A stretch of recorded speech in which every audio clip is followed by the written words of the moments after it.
ahora, para seguir adelante con nuestro programa, tenemos un amigo de los Delirios del Mariscal, un amigo de este programa que es un ex futbolista que integró el plantel, la mejor campaña del Club Atlético Atlanta en el año 1973 y formó parte de aquella famosa selección fantasma que se clasificó para el Mundial de Alemania 74 en un partido trascendental en la altura de La Paz.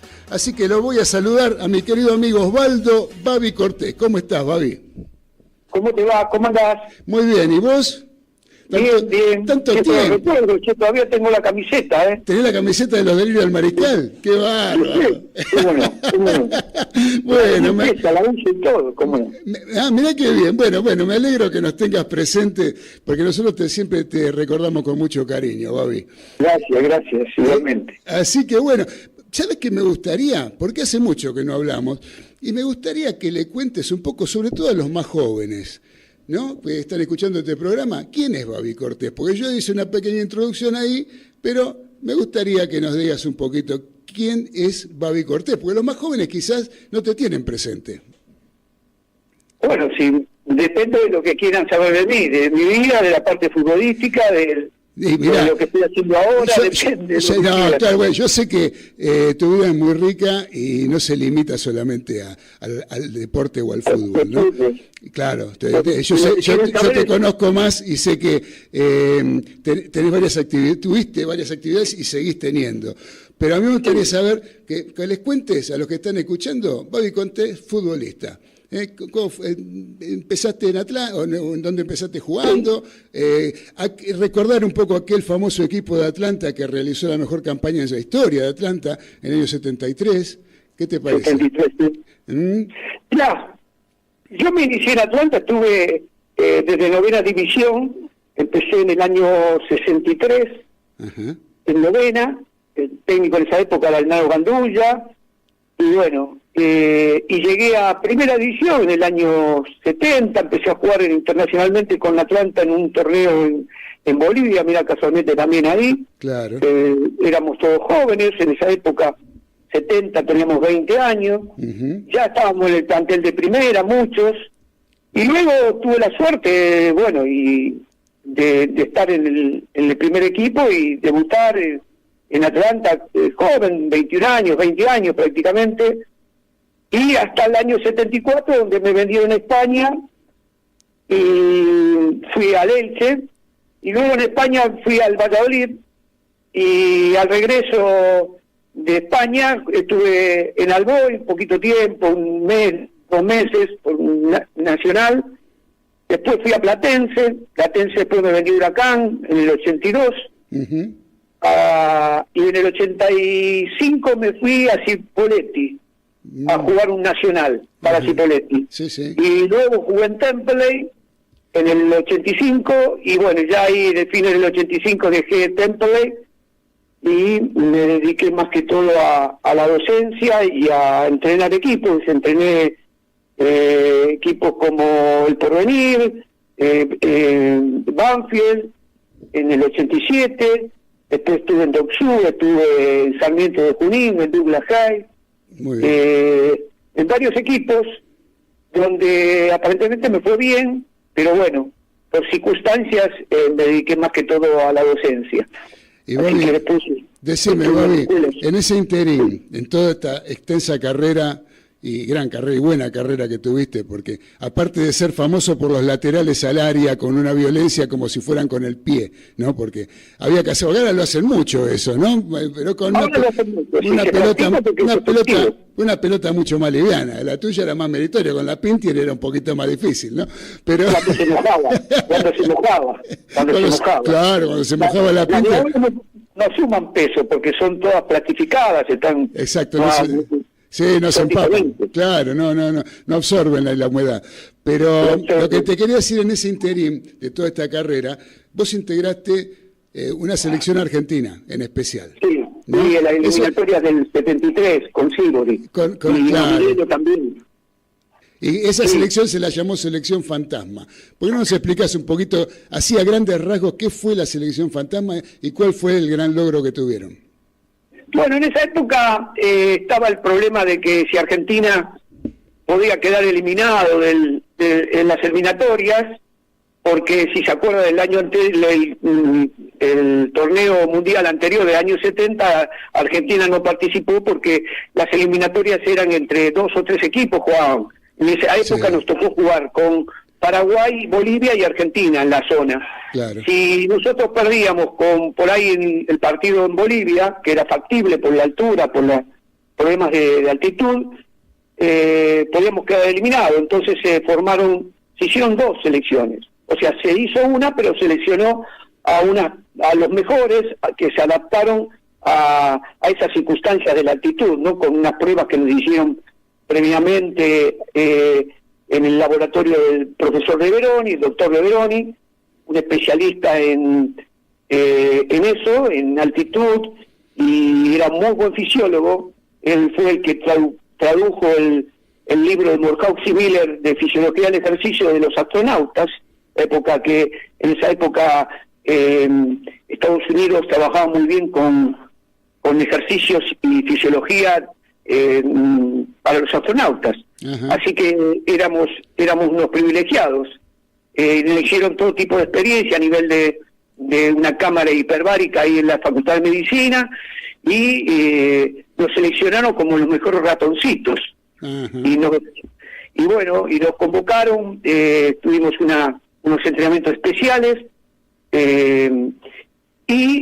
bueno, nos designaron para viajar a Bolivia y tener la experiencia en altura. Previamente fuimos a Jujuy, estuvimos en Tilcara, claro. Jugamos un partido ahí también en la zona, varios jugamos, y luego nos fuimos al Cusco. Del Cusco también jugamos varios partidos, después nos fuimos a Bolivia, donde jugamos otros tantos partidos, y así en esa gira se fue perdiendo, porque no había celulares como ahora, no había tanta información, no había contactos, y se perdió el contacto de la selección, dónde estábamos y qué es lo que hacíamos. Por eso, como no sabían dónde estábamos, nos llamaron el equipo fantasma, y sí, quedó ahí como un ícono, ¿no? Fue tremendo, y aparte yo creo que tenemos para hacer un programa de la selección fantasma, inclusive, hay un documental muy interesante que yo vi sobre la selección fantasma, del cual formás parte también.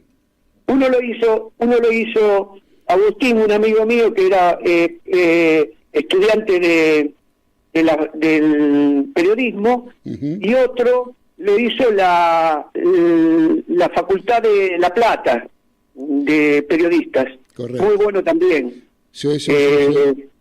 Y después hubo varias notas también. Esa foto también recorrió el mundo, la foto que parecemos más del Ku Klux Klan que fantasmas. Ese fue después de todo el mundo. Esa foto fue muy comentada. Esa foto fue en el vestuario de la cancha de Boca después del partido con Paraguay, ¿no? No, esa foto fue en el Siles. ¿En el Siles fue? La foto fue en el Siles.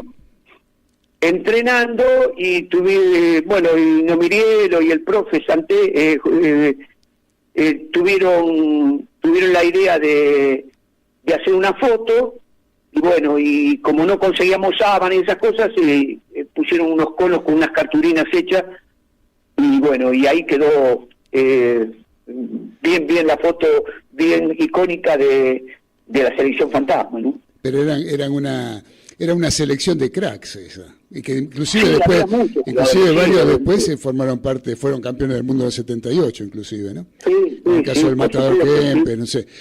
Pero bueno, y después vos jugaste, o sea, formaste parte del plantel que juega el partido definitorio con Paraguay en cancha de Boca, fuiste suplente, ¿no? Sí. Y después, a mí me lo has contado, pero quería que les cuentes a los mariscales. ¿Qué pasó? ¿Por qué? Porque me gustaría, o sea, que lo cuentes para marcar un poco las diferencias de cómo se vive hoy en día el profesionalismo en el fútbol y cómo era en aquella época. ¿Por qué motivo no viajaste al Mundial del 74 a Alemania?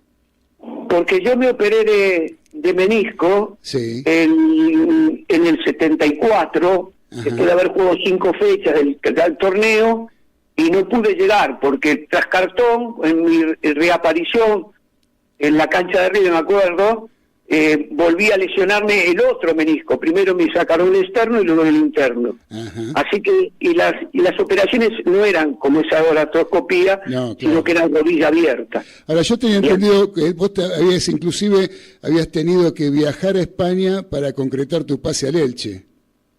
Sí, viajé a España con Boglino y con Cano. Con Rubén Cano, claro, fueron los tres. Claro, pero eso fue en septiembre, en agosto. Claro.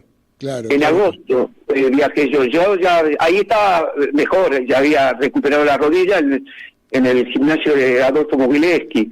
Yo fui ahí a ese instituto donde realicé toda la recuperación. Correcto. Y le agradezco al famoso Adolfo la recuperación mía. Es así que todavía por ahora me funciona bien la rodilla, no tengo ninguna prótesis ni nada por el estilo. Ya, qué bien. Así que porque son 50 años ya casi prácticamente que me sacaron los meniscos, ¿no? Mirá vos, sí, por esa época te los extirpaban. Lo mismo le pasó, vos sabés que mi primo, viste que mi primo, yo soy primo hermano de un jugador de aquella época también, Edgar Fernández, jugador de Colón. No sé si lo conozco, fue en mi época. Bueno, el negro Edgar es mi primo.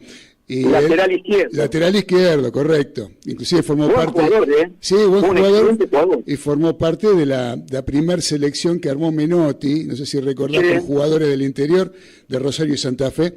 Bueno, él estaba en aquella selección, que hicieron una gira, inclusive, y todo eso. Bueno, pero más allá de eso, él después tuvo un problema de rodilla que nunca, después que pasó Estudiantes de La Plata, de Colón, nunca se pudo recuperar. En aquella época era muy común. Hoy en día...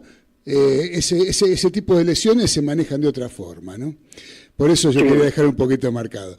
Pero bueno, Babi, hablábamos de selección, hablábamos de Mundial, de Alemania 74, pero ahora vamos a ir un poquito a lo que estamos viviendo en estos días, que con toda esta fiebre de selección que hay por todos lados. ¿Estuviste viendo a la selección argentina? Sí, los vi todos los partidos, sí. ¿Y así un poquito en resumen, qué opinión te merece la actuación de la selección? Bueno, yo la veo bien, tiene sus fortalezas, tiene sus debilidades, pero la veo bien. Por ahora te puedo decir que es un equipo que se adapta muy bien tácticamente a los momentos, los maneja los momentos, depende por supuesto mucho de Messi, de la magia de Messi, del talento que tiene él, de la mentalidad ganadora que tiene. Tiene un gran poder de definición, porque fíjate que según la CNN y la FIFA es el equipo que llega y convierte más, o sea, tiene una efectividad. Las veces que llega convierte, así que además tiene la posibilidad de la pelota parada, que con Messi a cargo. Además controla los ritmos, los momentos, sabe cuándo acelerar y cuándo no. Y fíjate que siempre las contras suceden en ese momento que tiene el equipo una grieta, que ve la grieta en el equipo contrario, acelera un poquito y ahí convierte tanto Álvarez como Enzo como Lautaro. Así que esos momentos que el fútbol tiene los aprovecha muy bien. Tiene debilidades como todo, porque esa dependencia de Messi lo hace como debilidad, pero a veces baja la intensidad también, porque viste que generalmente si vos lo observás en los minutos 70, baja su intensidad, no sé si es física, por qué, baja el ritmo, a veces espera demasiado, al rival lo espera, no sé por qué, lo deja respirar. Pasó mucho en el último partido con Suiza, primer tiempo. Sí. Ahora, también cuando lo aprietan mucho adelante también es vulnerable, cuando hace una presión alta, que es lo que yo creo que va a suceder con Inglaterra. Inglaterra va a ir a presionarlo alto, va a tratar de que cometa un error. Correcto. Yo creo que el otro día con Suiza, por ejemplo, para evitar esa presión alta, inclusive Dibu Martínez se quedaba con la pelota esperando que hagan esa presión alta para jugar la larga con Julián Álvarez, ¿no? Claro, por el lado del lateral que no estaba, del lateral de Suiza que no cubría de aquel lado. porque estaba Kenji, pero Kenji estaba más del lado izquierdo. Entonces Julián se tiraba por la derecha y le tiraba la pelota larga para Julián, porque Julián va y las pelea, ¿no? Pero bueno, sí, eso creo que fue un poquito lo que pasó el otro día. Ahora, yo lo que te quería, no sé, una observación que hago yo, con respecto un poquito a hacer un poquito el diferencial con respecto a lo que fue el equipo campeón de Qatar 2022. Yo creo que en aquel equipo el medio campo fue la gran diferencia con respecto a los demás, ¿no? Con las demás selecciones. La mitad de la cancha eran aviones realmente de la selección argentina, cosa que no veo que esté ocurriendo en este campeonato, ¿no? La mitad de la cancha está un poco quedada, más allá, sin hablar de individualidades, ¿no? Hablo de la parte táctica, de cómo se están desempeñando. Y esa falta de dinamismo de la mitad de la cancha genera no recuperar la pelota rápido o no poder presionar para recuperarla cuando la pierden, ¿no? No sé, yo veo eso. No sé vos qué opinás. Sí, es así. Yo lo creo también que a veces la defensa es vulnerable, más que todo por el sector derecho. Si vos vas a analizar los goles que le hicieron, generalmente el factor derecho fue el más complejo. ¿Pero por qué? Porque, claro, tiene un lateral que se proyecta mucho y a veces se dejan espacios, y los centrales tienen que ir a los costados, y ahí es que la debilidad. Yo siempre dije que no hay una falencia de Paul, por ejemplo, ahí. También, que y ahí teniendo... sí, es de coordinación claro, entre claro. El lateral, el 8, claro. El desdoblamiento, las coberturas, el central también, por supuesto, es importantísimo. Yo siempre digo que cuando los laterales clausuran las puntas, los centrales son siempre figuras, ¿viste? ¿Por qué? Claro. Te lo explico sencillo, no tienen que ir a los costados, están siempre bien parados, se reparten el trabajo con el 9, los dos centrales están siempre frente a la jugada, nunca están de espalda, ¿entendés? No tienen que manejar espacios que no les gusta, que no les resulta fácil. Y vos fíjate que todos los goles vienen por esos desbordes, tanto por un lado por el otro, y que nos generan los problemas que tuvimos, ¿no? Pero bueno, eso es cuestión de corregirlo, porque primero el lateral tiene que marcar, y después sí, tratar de doblarse y ir al ataque, que hoy en día lo hacen todos los laterales.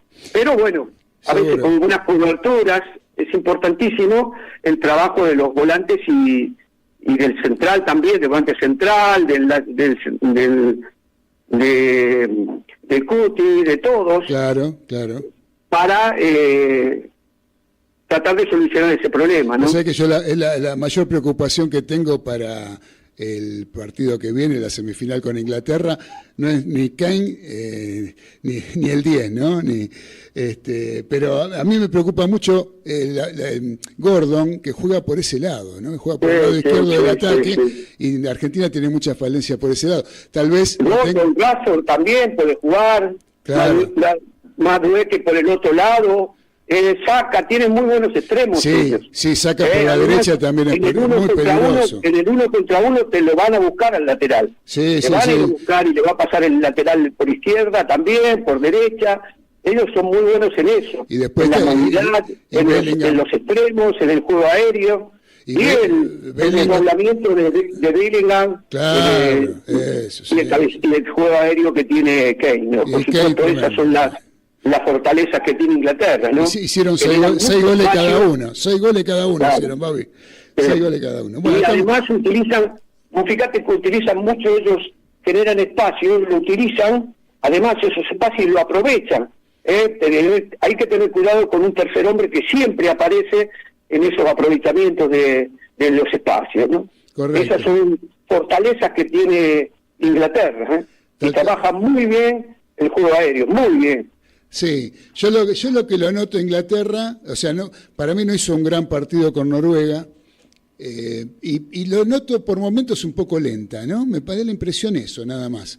O sea, que depende un poco de las individualidades también, ¿no? Sí, son vulnerables, Son vulnerables, sí. Por eso es lo que yo digo de Inglaterra. Vos sabés que acá Toti Fernández está mandando un mensaje, estábamos justo hablando de los laterales, ¿no? Y él me dice, me gustaría saber que si hoy vos tuvieras que enfrentar a Mbappé o a Harry Kane, ¿cómo lo marcarías? Dice, ¿con o sin VAR? A mí me gustaban los difíciles, Mirá que había buenos en la época esa, en el 70 había muy buenos, Sí. Muy buenos, Bono Más, Sí. Ortiz, Santa María, había muchísimos izquierdos buenísimos. Sí. Pero Mbappé, Mbappé, por ejemplo, ¿qué usaría? ¿Lo anticiparía? ¿Cómo le estarías encima siempre? Mientras pudiese anticiparlo, lo anticipo, ¿no? Claro. Como dice el loco, no lo dejo llegar a la casa, bueno, pero sí, si lo pudiese anticipar, pero yo era rápido, era bastante rápido. Claro. Y bueno, y trataba de controlarlos a todos. De una forma u otra, yo era difícil para pasar. Yo me acuerdo que era rápido, era chiquito, rápido. Sí, yo me acuerdo haberte visto jugar. Yo soy más joven que vos, pero igualmente te recuerdo. Sí. Era duro duro de roer. Sí, ya lo creo, Babi, ya lo creo. Me gustaban los difíciles, siempre me gustaban los difíciles. En España había técnicos que me ponían a marcar a Cruyff, a Rúa, a Kempes, a todos, a Nexer, a todos los grandes del número 10. Me sacaban de hombre, hacía presión hombre a hombre por toda la cancha. Ah, te sacaban más adelante, más a la mitad de la cancha. Como volante. Claro. En esa época se usaba el hombre a hombre, no sé si te acordás. Sí. Entonces yo era el encargado de hacer stopper a todo. Mirá, vos te tocó marcar a Cruyff y al Matador. Sí, a Cruyff, a Heredia, a un montón. A Rúa, el que más problema me dio fue a Rúa al final. Ah, mirá vos. Sí, era difícil a Rúa. Era difícil anticiparlo. Claro. Sí, he marcado mucho, sí, interesantes jugadores. Seguro. Bueno, y vos sabés que me gustaría, para ya no molestarte más, Babi, me gustaría en líneas generales que de lo que viste del Mundial, de los partidos, más allá de los partidos de Argentina y de las expectativas que tenemos para que Argentina llegue a la final, si viste alguna innovación, algún equipo que hiciera algo distinto con respecto a lo que se venía viendo en el nivel internacional. No, a mí me veo interesante el planteo de Francia, con 4 delanteros. Ajá. Un 4-2-4, sí. Que yo lo veo muy ofensivo.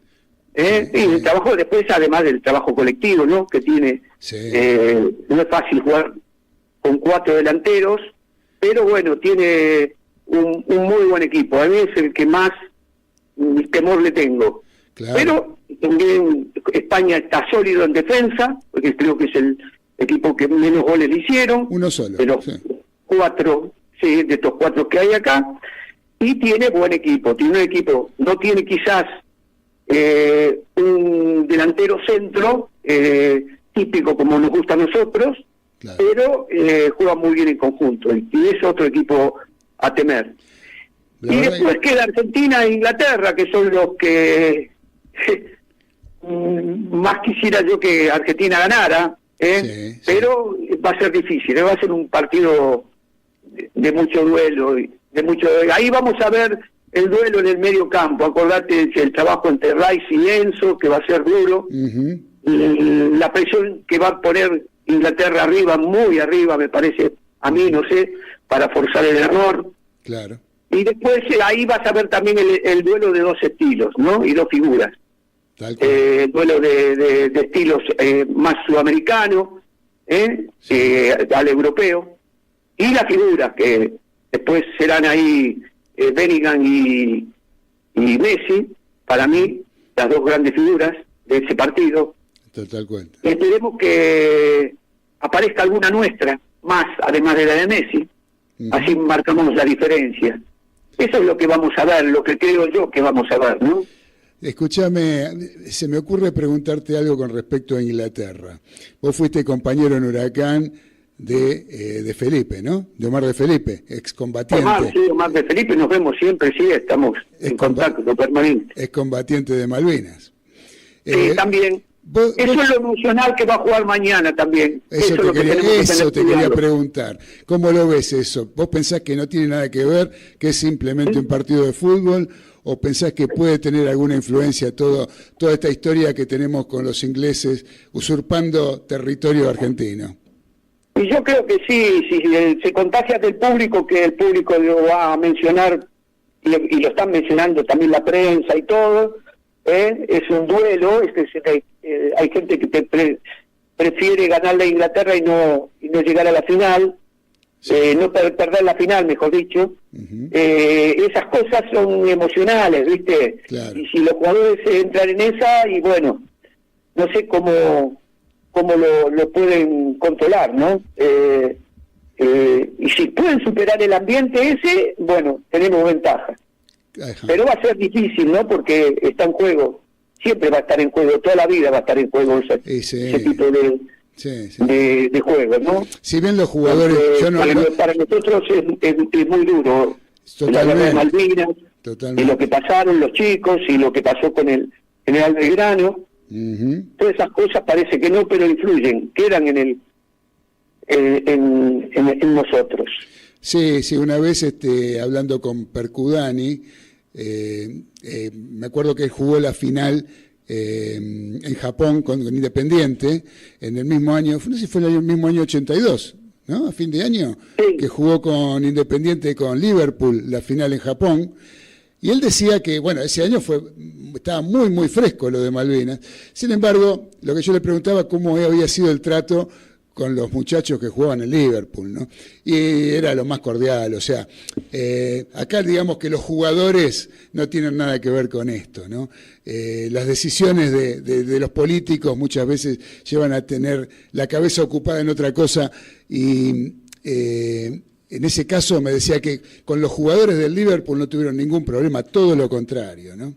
Esperemos que el partido de Argentina en este caso sea de la misma manera, porque los jugadores en definitiva juegan al fútbol, ¿no es cierto? Sí, esperemos, pero lo que pasa es que cuando te entregan la camiseta y te la dan, sí, y tenés que salir de la cancha, ahí se notan las presiones, ¿viste? Claro. Quieras o no, cuando entonás el himno, empiezan a correr un montón de ideas, de emociones. Seguro. Que es muy difícil a veces controlarlas, ¿no? Todo lo que influye. Pero bueno, claro, ahí está la capacidad individual y colectiva del equipo de poder abstraerse de todo eso y hacer un muy buen partido. Fantástico, Babi. Así que bueno, Babi, ¿en qué andás últimamente? ¿Algo que ver con el fútbol?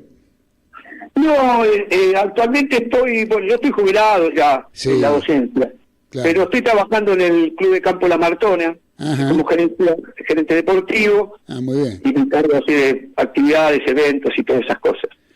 Muy bien. Bueno, estás ocupado entonces. Eso es muy importante. Ocupado, sí. Eso es muy importante. Sí. Es muy importante. Así que bueno, Babi, te dejamos en libertad, no te molestamos más y te agradecemos de todo corazón la generosidad que tuviste para con nosotros hoy y siempre. Bueno, gracias a ustedes, che. Les mando un gran abrazo, a la audiencia también, por supuesto. Bueno, muchas gracias, Babi.